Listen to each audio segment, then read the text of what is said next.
shadow people are often regarded as a bad omen, and for good reason. Apart from being a terrifying apparition, they often cause a great deal of malevolence wherever they reside. Please join me in welcoming the paranormal scholar as we delve into the world of shadow people. But remember, this is a two-part collaboration, and 4 more excellent stories can be found on their channel. So when this video ends, be sure to follow us over to get all 8. But without further ado, it's time to get comfortable and let the darkness take control. I was laying in my bed, the room door in front of me wide open and to the left. I could see the room where the front door was.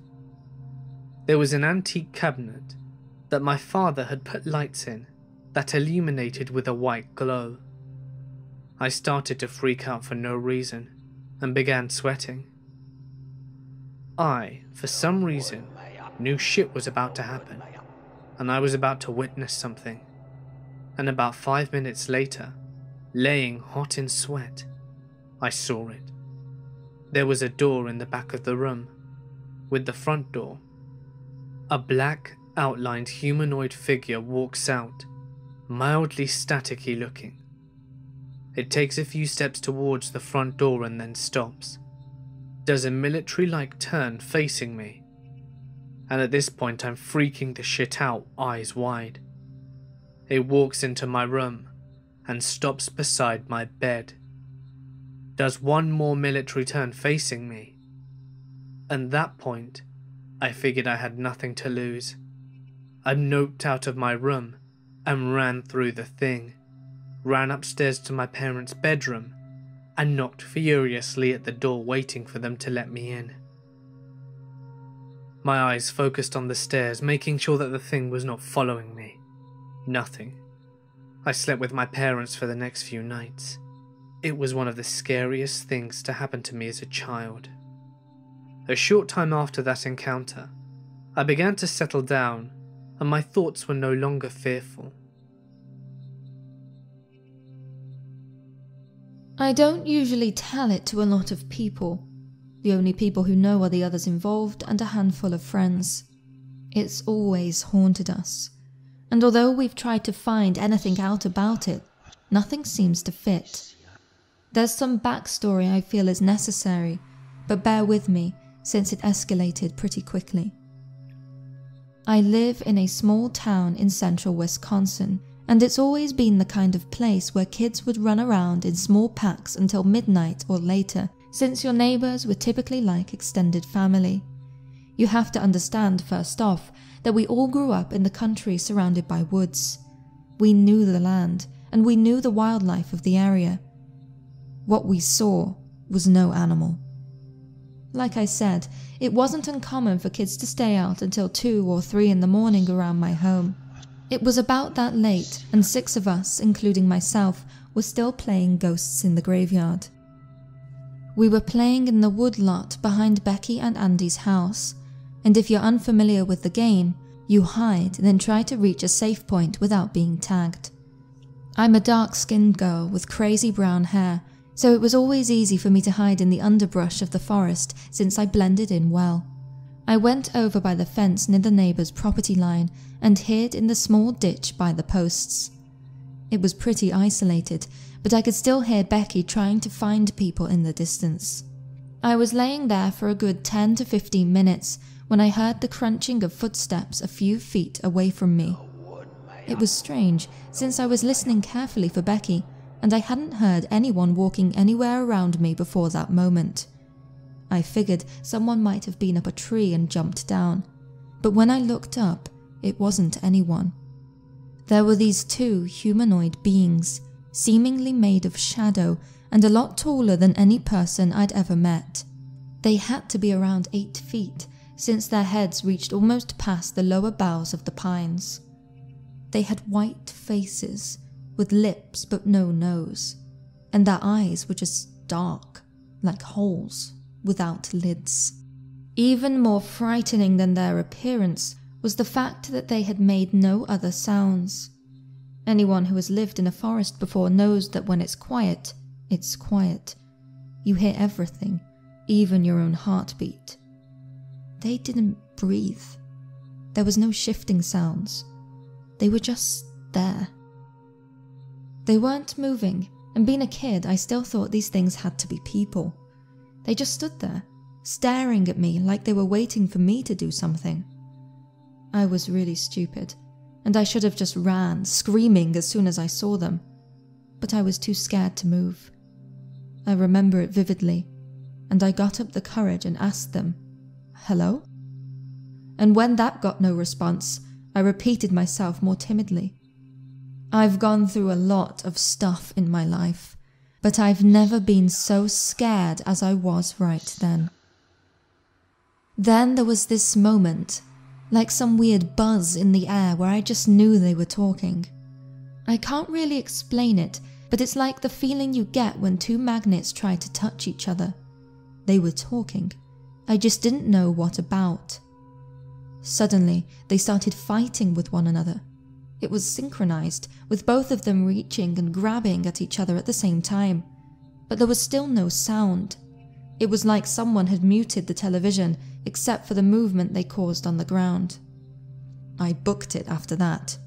I was crying hysterically and calling out for help. Anyone who knows me knows that I don't do that. I don't cry or get overtly emotional. I'm the rock that everyone else goes to in a crisis situation. I was the oldest in our friendship group besides Andy, who was Becky's older brother and not really a friend. And I had practically raised some of these kids, even though I was only 13. I don't usually get scared, but I was terrified then. Of course, Becky came running, and Nathan followed since he had already been caught. They tried to ask me what was going on, but I could barely get it out. Seeing them gave me back some courage though, and I called out for Greg and Mary to get back to the house. Mary came back running from the church lot down the street.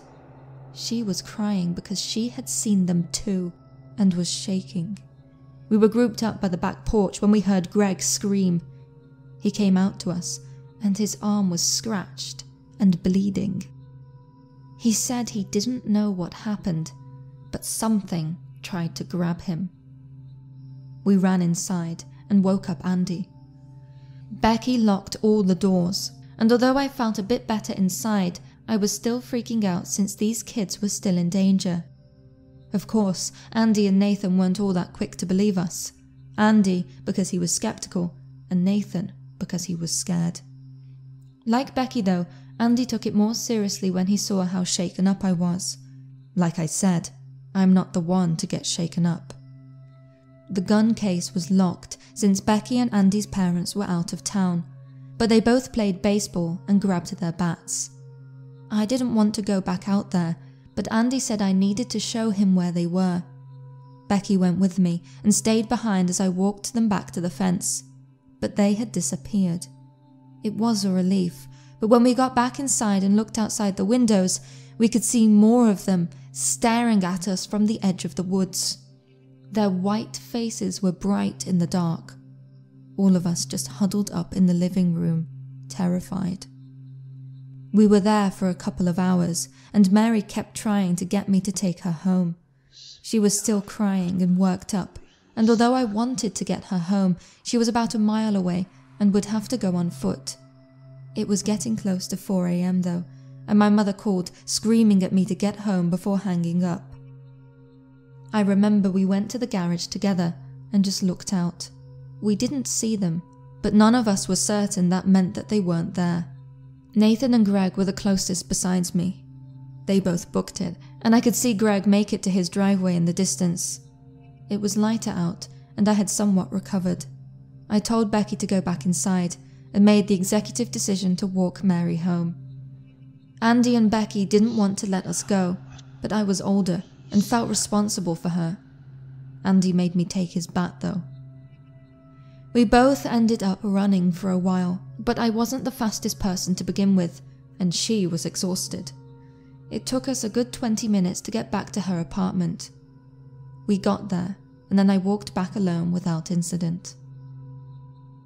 I don't think we ever played in the woods again after that. Nathan moved away. Becky and Andy became jerks, so the only two I'm still close to are Mary and Greg. It took a while, and honestly I thought I had imagined the whole thing up. About a month later though, I had Mary and Greg sleep over, and I brought it up. They remembered it, and Greg showed me the scar on his arm. Mary told me that they'd been in the small woods behind her house a couple of times since then, like they were keeping watch. I thought this was crazy, but then hearing them confirm everything kind of made me wish I was. I only saw them once or twice after that myself. Like Mary's experience, it felt like they were keeping watch more than anything else. What's weird is that after this happened, I felt more connected to everything around me.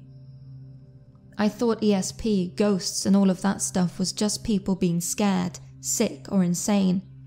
But now that I've had a taste of it for myself, it was like I couldn't go back. My sister went to see a psychic later and dragged me with her. The woman we saw, and every other one I've met since, always tells me I was touched by something and that I was special. Again, I thought it was nonsense, but I started doing fake fortunes at summer camps since I figured I could copy what they did. It wasn't even with tarot cards, just a regular deck of cards or reading their hands. I would see images in my head, brush it off as imagination, and then when I described them to the people I was reading, they all seemed completely shocked and would tell me how it was true. This wasn't that horoscope stuff either. You know how you can say things that apply to anybody. No, I saw a boy in a blue jacket next to a red pickup truck, crying on the ice, and the girl told me about how her little brother had broken his ankle. I would pick cards, seemingly at random from the deck, and make up some rubbish about how this meant there was a family conflict between this girl, a sibling, and some guy in a baseball cap, only for them to get mad and ask me who told them about it. It freaked me out, and so I stopped, until last year when I went to college and met my friend Christina, who was the president of the Pagan Forum and did her own divination. I remember telling her about the shadow people and the weird stuff that happened afterwards. She helped me figure out how to use my gifts, and I've been helping people ever since. I've got stronger, and now that I have experience, I can tell that when I read a person, it's that same magnetic sensation as those things had when they were talking. I can't say for sure, and I know this whole thing is really hard to believe, but I think that whatever came after us that night left something behind. I saw a shadow person once. I didn't know that's what they were called until much later. I was living in a house in Laguna Beach that had been there since the 1920s. In its history, it had been a speakeasy, a brothel, and a house for smuggling illegal immigrants. One day, my new wife and I were having an argument. I can't even recall what it was about. She walked down the block to get a cup of coffee and cool off, and I was alone in the house. The way the place was built was incredibly haphazard. There was a bedroom and a living room on one side, then a bathroom with two entrances on the other side. From my bedroom, I could see across the hall into the bathroom, then through the bathroom and look down the other hall. I was standing at my dresser, and I just noticed movement out of the corner of my eye. I looked down there, and there it was. Honest to God, this gives me goosebumps just remembering it 17 years later. It was a black figure. It was about 3 feet tall, and it was only vaguely humanoid. It looked like black scribbles, as if someone had scribbled a human shape, but the scribbles moved, like electricity arcing. That's the best way I can describe it. There was no sound that I could remember. I distinctly remember that when I saw it, I wasn't afraid. I was just confused. Then it noticed me looking at it. I can't say it turned around. It just focused on me, I suppose. And then I was scared. I didn't move, I didn't scream, nothing.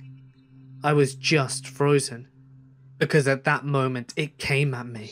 It rushed down the hallway towards me. I have no idea what it intended, but as soon as it entered the bathroom, the door closed and just slammed shut by itself. I screamed. I yelled for my wife, but she wasn't home.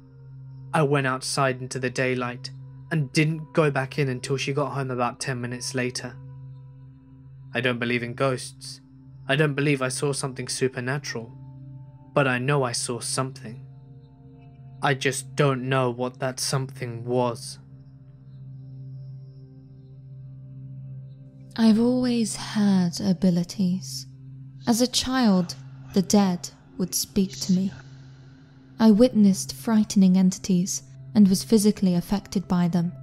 I started telling my parents about what I'd see and who I'd speak to from a young age. Being quite religious, they grew ever more concerned whenever I would bring it up. You may think me insane, but I'm accustomed to this. In 1997, my parents had a church elder come to our house to exorcise any evil that encompassed me and begged God to shut the door I found to the spiritual world. I was angry. I never asked for this or sought it out. However, they did not see it this way. They believed that this ability was malignant and needed to be purged as it was ungodly. I made them believe that it had worked by no longer sharing my experiences with my parents. I grew to resent them because of the lack of compassion and understanding they showed me. After college and a failed marriage to an abusive man and family, I was dirt broke. I had school loans, lawyers and legal fees, and moving debts from escaping the living horror that was my life. I had no one to turn to. My overly religious family were not something I wanted to put up with, and my ex-husband had left me battered and bruised after the physical assaults from him and his family. I didn't want to be alone, so I moved in with a co-worker. I loved my job, but my career in social services did not pay well by any means. My friend and then roommate was not a believer in the paranormal. She believed in herself and her next romantic conquest, and I love her all the more for it. Shortly after moving into our shared house in an old semi-rural Phoenix area, we began to have strange experiences. There would be occasions when I would hear voices coming from another room or down the hallway when I was alone in the house. The first time it happened, I was terrified, and when I went to investigate the sound's origin, there would be nothing and no one there. These muffled conversations did not cease, and I even started seeing shadow people. From the corner of my eye on occasion, I'd see a shadow pass along the ground or across a wall. I was accustomed to this. However, something about that house or the spirits residing there made me nervous. There was a darkness that consumed the house, and I could sense its sinister nature. There would be several times when my roommate would ask if I had moved things, or entered her room at night and just stare at her from a corner, or persistently leave the door unlocked. The answer to all of her questions was, of course, no. At one point, she awoke me in the middle of the night, shaking. She asked me to burn sage and explained that she'd been having weird dreams of a man with a skull face holding her down and sucking out her soul. She also stated that she knew she was awake, but the entity was preventing her from moving. When she tried to repel him, all the light bulbs in the room exploded. I could tell she was terrified, as she didn't want to sleep in her room. She was normally a strong, fearless person, but this was too much for her. The next day, I burnt sage and salted our entire house. I attempted to tell the energy it was not welcome and had no power here. Nonetheless, it persisted. It got to the point where I would just collect my dog and stay at my boyfriend's house because of the intense activity. Whatever was in there was powerful, and I had no idea how to be rid of it. My roommate started burning incense when I wasn't home because the experiences were growing so frequent. Not even 3 weeks later, I was on holiday with my boyfriend when my roommate called. She was crying, because our 16-year-old neighbour had murdered some of his siblings, including a baby. The others were wounded but had sought help. I moved out the next week. I could feel the depression like a heavy blanket. She continues to live in our house. She still has horrible dreams, and at 28 was extremely healthy, but now has 2 horribly debilitating diseases. It may all be a coincidence, but maybe it's all because evil truly rules that neighborhood. Whatever lives there is truly insidious, and I am all the happier to be rid of it. Hey guys, it's Mort here, and thank you so much for listening. I'd like to give a huge thank you to the Paranormal Scholar for their help in today's video. And you're in luck, as it's not the end by any means. Please click the link on screen now to follow us over to part 2. Quickly, before the shadow people notice.